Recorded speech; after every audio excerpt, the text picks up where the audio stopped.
Welcome to another episode of Hot Media with Bob Mann. Thank you very much for joining us, whether it's on audio or on video. As a matter of fact, we've been doing this for over 18 months in terms of doing the audio portion of the podcast. But just over the course of the past few weeks, we have now added video, and we think that it's something that will draw a lot of people, we hope, to YouTube. And if you are watching this on YouTube, please subscribe. If you don't know anything about Hot Media, what we do on this talk show every single week, we discuss the hottest content and the hottest controversies in mass media. And today I want to welcome one of our favorite guests who's been here a number of times, and he is Dr. Dan Cassino. Dan Cassino is you are the executive director of the FDU poll. You are a professor of government and politics at Fairleigh Dickinson University. And Dan can be seen very often on a number of television shows here in the New York metropolitan area. And he really is someone who is an expert in terms of both media and politics and their intersection. So, Dan, thank you very much for being here. Oh, always a pleasure, Bob. It's great talking with you. What I build the episode as is COVID culture wars coverage. Too much alliteration, but nonetheless. No such thing as too much alliteration, Bob. Come on. That's true. But sometimes it can get a little silly, especially when you see them on those Spotify titles.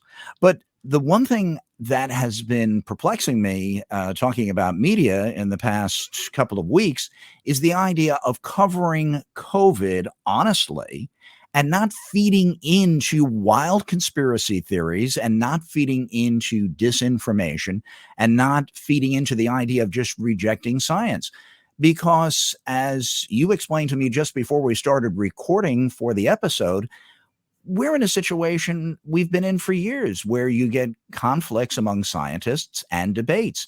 How do you handle this balance of, well, they don't all agree, sometimes they change their mind, but we don't want people using that as a reason to not wear a mask or get a vaccine?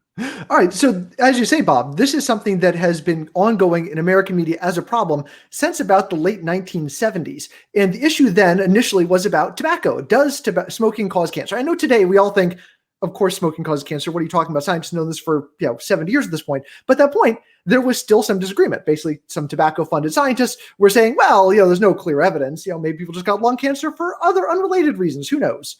And so because there was disagreement within the scientific community, in that case, manufactured disagreement, media coverage said, well, some scientists say this, some scientists say this. Who knows? In the 80s and 90s, we got the same thing with climate change. Well, some scientists say this, some scientists this. Who knows? And today we're getting the same thing with COVID. So this is really about scientific communication. That is, how do you fairly cover science when scientists are always going to say every result is provisional? Every result, we think that's going on. We could be wrong. Something could happen tomorrow that would change my mind completely. And if you're a good scientist, you have to say it that way. Any scientist who says, no, this is the absolute truth, well, that's not science. That's theology at that point. So, a lot of people are using theology as a reason to not get the vaccine. I guess this kind of feeds into their argument to some extent, the idea that, there's some sort of truth that is beyond the laboratory. Well, or that scientists are never going to figure out what the actual truth is. So you might as well not listen to them. So here's the problem, right? Media, we always say media is biased, but media is biased mostly in favor of controversy, in favor of sensationalism. It's biased in favor of ratings because they're trying to make money off of these things. And as a result, they're going to elevate the most extreme voices in any debate because that's where you're going to get the most controversy, and controversy creates cash. So what we get here is people saying crazy stuff. And even if I'm going to present that as being, look at what these crazy people over here are saying. So on the left, this could look like, well, Nicki Minaj saying that the COVID vaccine might make you infertile, or on people on the right saying, look, here's all these liberals that are out in hiking on a trail, on the Appalachian Trail, miles away from civilization, still wearing a mask. What in the world are they doing? Right? So we're going to elevate both sides of the debate, making the other side look utterly unreasonable. So how do you discuss this rationally? And the answer is it's very hard to do on something like a cable news format. And so many of these cable news formats have a brand. It has already been decided. They know which way they're going to be going. when you look at and a lot of people would not call these mainstream networks anymore, or middle of the road networks, CBS, NBC, and ABC. So many of them throw them in as just simply being far to the left. But anyone even attempting, the New York Times or, whoever, attempting to give an honest, true, accounting of what is truly going on faces almost an impossible battle, because it seems as if, for example, today we're recording on Thursday, September 16th. The lead story in the New York Times today is that there's a debate going on and Biden may have to turn a corner, change a policy, change it yet again when not sure about the booster shot. That just simply fans the flames. It does seem like almost an impossible task. So here's the question. If I am working for a newspaper, and I haven't worked for a newspaper in 20 years, but if I was still working for a newspaper, the question becomes, do you even cover the controversy?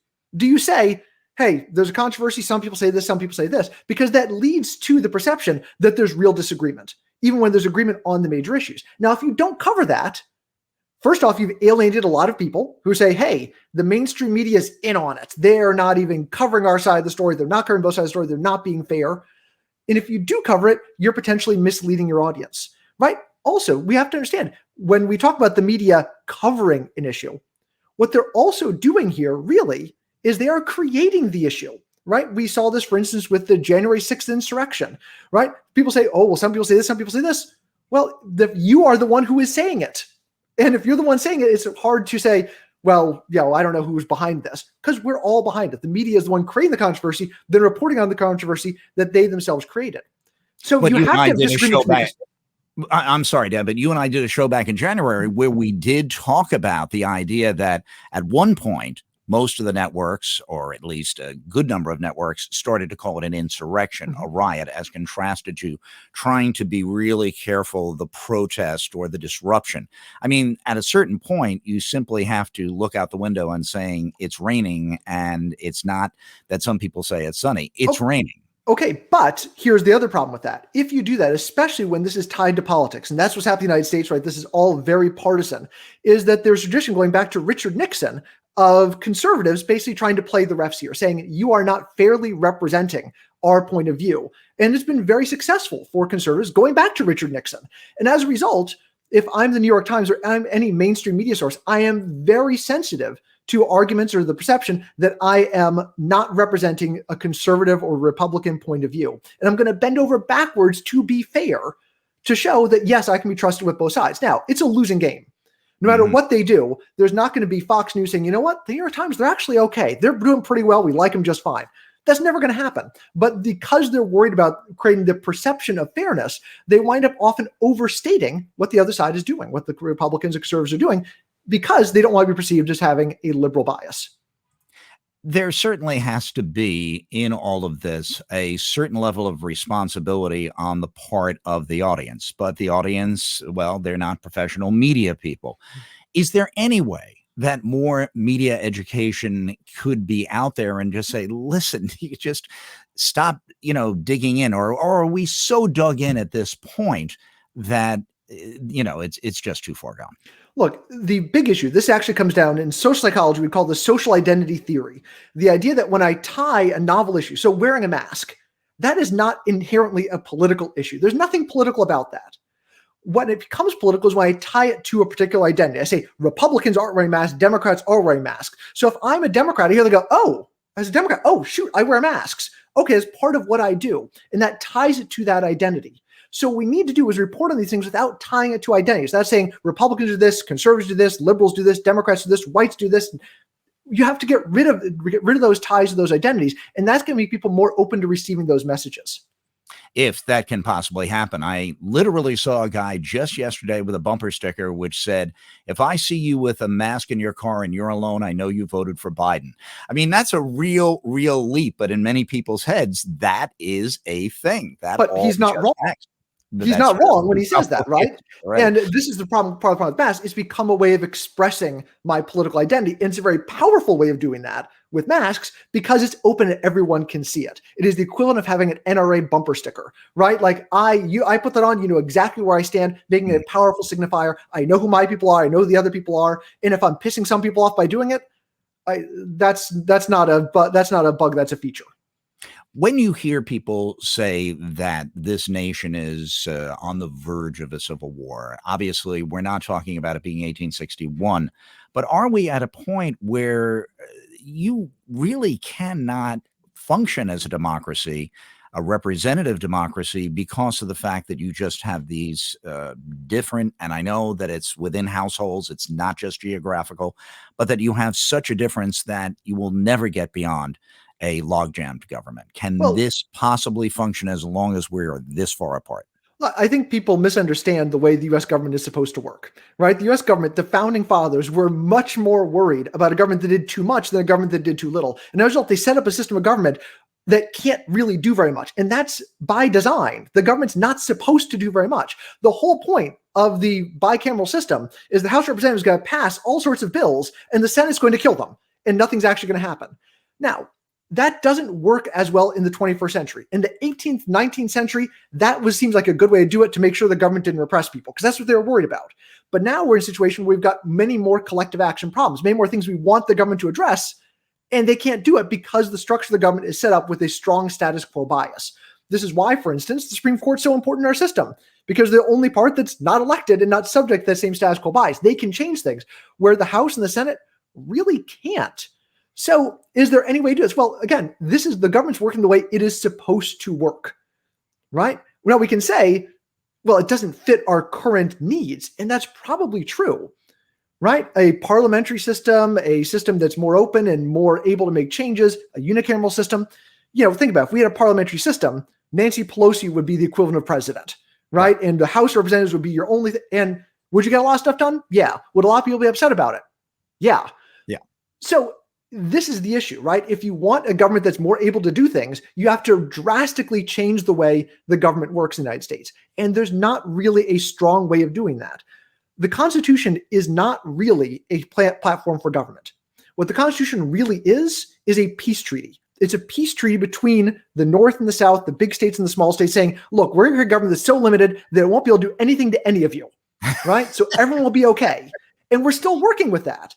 We won't even make the capital a state. It's to that point. We're not going to do anything that would harm you in any way. And therefore, we could all agree that at least we'll get some financial regulation. That's all it's there for. And that doesn't fit the 21st century. But we don't have a way of changing it, because if you try and renegotiate that peace treaty now, that's when everything really falls apart. Right. That could be extremely dangerous to go after the foundation. But of course, it is by its very nature a compromise, which is amazing. I know that we're trying to reach a global audience. I'm trying to anyway. But let's talk a little bit about New Jersey, because of the fact that I know that you've given a lot of attention to what's going on here. In some ways, Phil Murphy against a guy who just keeps calling himself Jack on everybody's lawn is really a bit of a microcosm of the rest of the country in terms of what they're voting on. Tell the audience a little bit about the Garden State situation. Is Phil Murphy looking to coast back in, or is the Republican challenger, who is very much, it seems to be, a Trump supporter, going to give him a good run for his money? What we're seeing in New Jersey is actually very much what we saw this past week in California. That is, you have a relatively Democratic state, not necessarily a terribly liberal state, but it's certainly a Democratic leaning state, where you've got a midterm election. In this case, this is actually what we call an off-year election. It's in 2021. The off-year election is 2022. So we are off year, meaning turnout's going to be relatively low. And this is being framed, as it was in California, as a referendum, not on the current governor, Phil Murphy, but rather on Donald Trump. And Governor Murphy is going around the state talking about Donald Trump, and he's running against Donald Trump. Donald Trump is not on the ballot. And Jack Ciattarelli, the Republican candidate, initially had dissed himself from Trump and is now moving back a little towards Trump. But that's what this whole race is about. And that proved in California, and is proving in New Jersey, to be very effective marketing. That is, Democrats really like the idea of running against Donald Trump and saying, if you say, well, this guy's a Trumpist, this guy wants, they go, oh, well, never mind. Well, we're going to back away from that. We're not going to do anything. We're not going to vote for this person. Even if a lot of Democrats don't love what Phil Murphy has done, right? Doesn't matter. Phil Murphy, has he delivered everything he said he was going to? Well, I mean, there's still no recreational marijuana here. We passed through it. It's still not happening. NJ Transit is still not working. Our train systems are still bad, but we're still blaming that on the previous governor. A lot of things haven't happened the way they're supposed to happen. Taxes haven't gone down. Affordability is still a problem. People are still, okay, older white people are moving to Florida. Whatever it is, Doesn't matter because he's not running on his own. He is running against Donald Trump, just as he was doing in 2017, honestly, when he won his first term. So in New Jersey, it's going to be a blowout. I mean, it's actually, as a pollster, this is actually the hardest kind of race to poll. If I have a race where it's a 5-point difference, we can get very accurate on that. We got the last poll we did on this, it was a 18-point gap.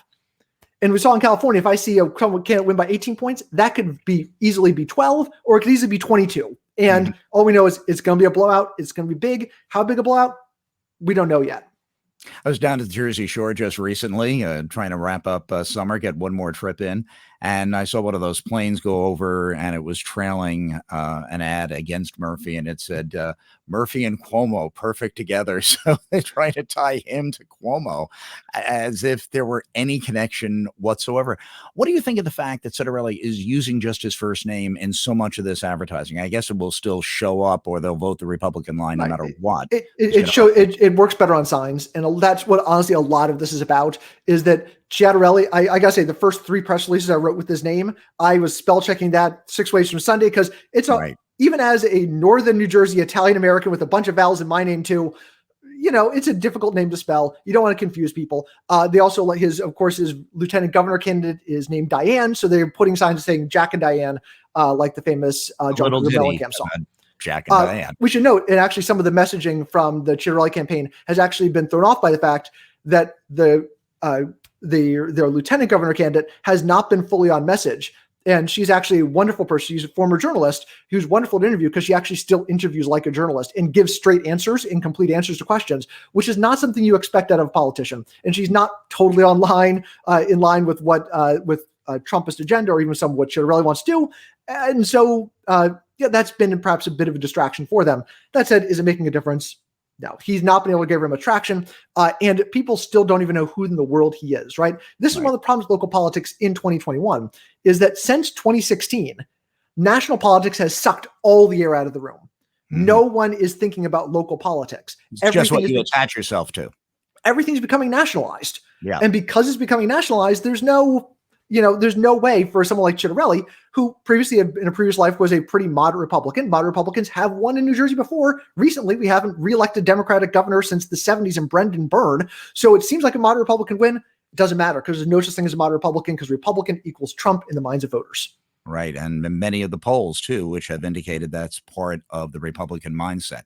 Before we go, you're always up to something, writing a book, appearing on television. So please just give us a quick list. Sure. So you can see me pretty much every Sunday at noon on Channel 9 that's New York and New Jersey for New Jersey Now. Occasionally I'll be on New Jersey Today as well, some other shows, so I'll be around there.